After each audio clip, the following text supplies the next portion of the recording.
Hello, നമസ്കാരം. ഒരു യുദ്ധകാലത്തെ പറ്റിയുള്ള കഥ കേട്ടാലോ? 1850-കളിലാണ് ക്രൈമിയൻ വാർ നടക്കുന്നത്. യുദ്ധഭൂമിയിൽ ആയിരക്കണക്കിന് സൈനികർ ഇങ്ങനെ മരിച്ചു വീഴുവാണ്. രോഗമായും മുറിവുകളേറ്റും അവരിങ്ങനെ ആശുപത്രിയിൽ അവരെ പ്രവേശിപ്പിക്കുകയാണ്. ആശുപത്രിയിലെ സാഹചര്യങ്ങളൊന്നും അത്രയും നല്ലതായിരുന്നില്ല. മലിനമായ മുറിവുകള്, കിടക്കാൻ പോലും ഒരു സ്ഥലമില്ലാത്ത ആശുപത്രിയുടെ അവസ്ഥ, മരുന്നുകൾ കിട്ടാത്ത, മരുന്നിന്റെ ലഭ്യതയില്ലാത്ത അവസ്ഥ. അങ്ങനെ ആശുപത്രികൾ ഈ സൈനികരെ കൊണ്ട് നിറയുകയാണ്. മുറിവേറ്റ് വേദനിക്കുന്ന സൈനികരുടെ ശബ്ദമൊഴിച്ചാൽ വളരെ നിശബ്ദമായ രാത്രി. ആ രാത്രിയില് ഒരു സ്ത്രീയുടെ കാൽപെരുമാറ്റം ഈ സൈനികർ കേൾക്കുവാണ്. അവർ നോക്കുമ്പം ഒരു ഇടനാഴിയിലൂടെ ഒരു വിളക്കും പിടിച്ചുകൊണ്ട് ഒരു സ്ത്രീ പതിയെ നടന്നു നീങ്ങുവാണ്. അവര് ആ സ്ത്രീയെ കുറച്ചും കൂടി സൂക്ഷ്മമായിട്ട് നിരീക്ഷിച്ചു.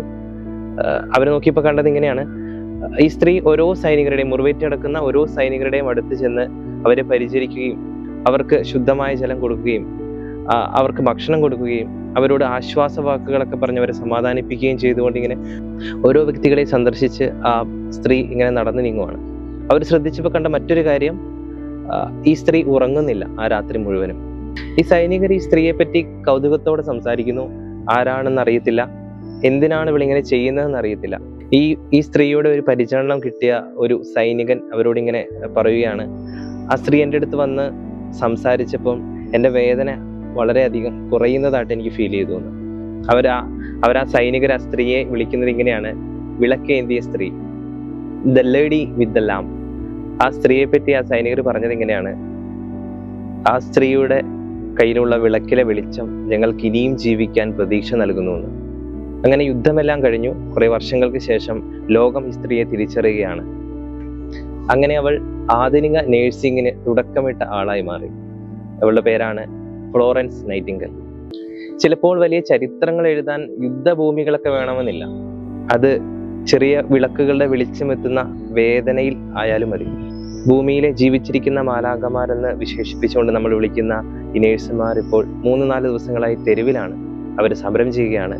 തുച്ഛമായ വേതനത്തിൽ നിന്നും അവർക്കൊരു വേതന വർധനവ് കിട്ടാൻ വേണ്ടിയിട്ട് അവർ സമരം ചെയ്യുകയാണ്.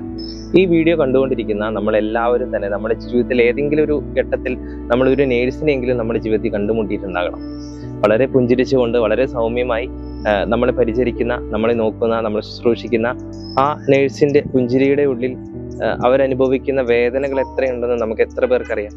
കുറച്ചധികം നാൾ നേഴ്സസ് മിനിസ്ട്രിയുടെ കൂടെ വർക്ക് ചെയ്യാനൊക്കെ പറ്റി. അവരുടെ കൂടെ ആയിരുന്നപ്പം ഒത്തിരി നേഴ്സുമാരെയും നേഴ്സിംഗ് പഠിക്കുന്ന സ്റ്റുഡൻസിനെയൊക്കെ കണ്ടു. അവരിൽ നിന്ന് മനസ്സിലാക്കിയ ഒരു കാര്യമാണ്, അവരൊക്കെ അനുഭവിക്കുന്ന ഒരു പ്രഷർ അത് എത്ര അധികമാണെന്ന്. ഇവരുടെ നേഴ്സിംഗ് പഠനകാലം തൊട്ട് നേഴ്സിംഗ് ലൈഫിലേക്കുള്ള പ്രഷർ ആരംഭിക്കുകയാണ്. 5-6 ലക്ഷമൊക്കെ കൊടുത്തായിരിക്കും ഓരോരുത്തരും, ചിലപ്പോൾ അതിൽ കൂടുതലൊക്കെ കൊടുത്താണ് ഓരോരുത്തരും പഠിക്കുന്നത്. എല്ലാവരും സാമ്പത്തികമായി ഒത്തിരി ഉയർന്ന ബാക്ക്ഗ്രൗണ്ടിൽ നിന്ന് വരുന്നവരല്ല. അതുകൊണ്ട് തന്നെ കടം മേടിച്ചും ലോൺ എടുത്തൊക്കെ ആയിരിക്കും ഇവർ പഠിക്കുക. ഇത് അവർക്ക് വലിയൊരു പ്രഷർ കൊടുക്കുന്നുണ്ട്. അതുപോലെ തന്നെ അവരുടെ പഠന കാലഘട്ടം തീരുന്നത് വരെ 3-4 വർഷം അവരനുഭവിക്കുന്ന പ്രഷർ വലുതാണ്. അതിനുശേഷം പഠിച്ചിറങ്ങുമ്പോഴാകട്ടെ ഇന്റർവ്യൂ, അതുപോലെ ഹോസ്പിറ്റലിൽ കിട്ടാൻ വേണ്ടിയിട്ടുള്ള നെട്ടോട്ടം, അങ്ങനെ വീണ്ടും പ്രഷർ അനുഭവിക്കുന്നു. ഇനി ഏതെങ്കിലും ഹോസ്പിറ്റലിൽ കിട്ടിയാൽ തന്നെ അവിടെ നിന്നും അവരനുഭവിക്കുന്ന പ്രഷർ വളരെ വലുതാണ്. ഇത്രയും പ്രഷറൊക്കെ അനുഭവിച്ച് ഇത്രയും സമ്മർദ്ദത്തിൽ ജീവിക്കുന്ന അവർക്ക് ആകെ ഒരു ആശ്വാസം എന്ന് പറയുന്നത് ഒരു നല്ലൊരു വേതനമാണ്. 3-4 ദിവസങ്ങളിലായിട്ട് അവര് സമരത്തിലാണ്, പ്രതിഷേധത്തിലാണ്. ഈ വീഡിയോ ചെയ്യുന്ന എനിക്കോ വീഡിയോ കാണുന്ന നിങ്ങൾക്കോ വലുതായിട്ടും എന്തെങ്കിലും ചെയ്യാൻ പറ്റുമെന്ന് അറിയില്ല. പക്ഷെ നമുക്ക് ചെയ്യാവുന്ന കാര്യങ്ങൾ എന്താ? നമുക്ക് അവർക്ക് വേണ്ടി പ്രാർത്ഥിക്കാൻ പറ്റും. ചെറിയ ചെറിയ സ്റ്റാറ്റസുകളൊക്കെ ഇട്ട് അവരുടെ ഒരു സാഹചര്യത്തെ നമുക്ക് തുറന്നു കാണിക്കാൻ പറ്റും. അങ്ങനെ നമുക്ക് ചെയ്യാൻ പറ്റുന്ന കാര്യം നമുക്ക് ചെയ്യാം.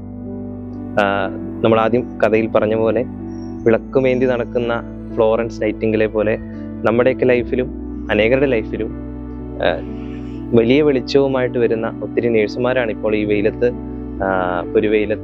പ്രതിഷേധത്തിൽ കഴിയുന്നത്.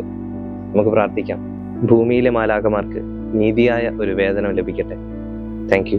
നിങ്ങൾ ഈ വീഡിയോ മാക്സിമം ഷെയർ ചെയ്യുക. വീഡിയോ ഇഷ്ടമായെങ്കിൽ ലൈക്ക് ചെയ്യുക. നിങ്ങൾക്ക് ഈ ഒരു കാര്യത്തെപ്പറ്റി എന്താണ് അഭിപ്രായം എന്നുള്ളത് കമൻറ്റ് ബോക്സിൽ അറിയിക്കുക. ഇനിയും അപ്ലോഡ് ചെയ്യുന്ന കൂടുതൽ വീഡിയോകൾ കാണാനായി സബ്സ്ക്രൈബ് ചെയ്യുക. നിങ്ങളുടെ സുഹൃത്തുക്കൾക്കൊക്കെ ഈ വീഡിയോ ഷെയർ ചെയ്യുക. Thank you.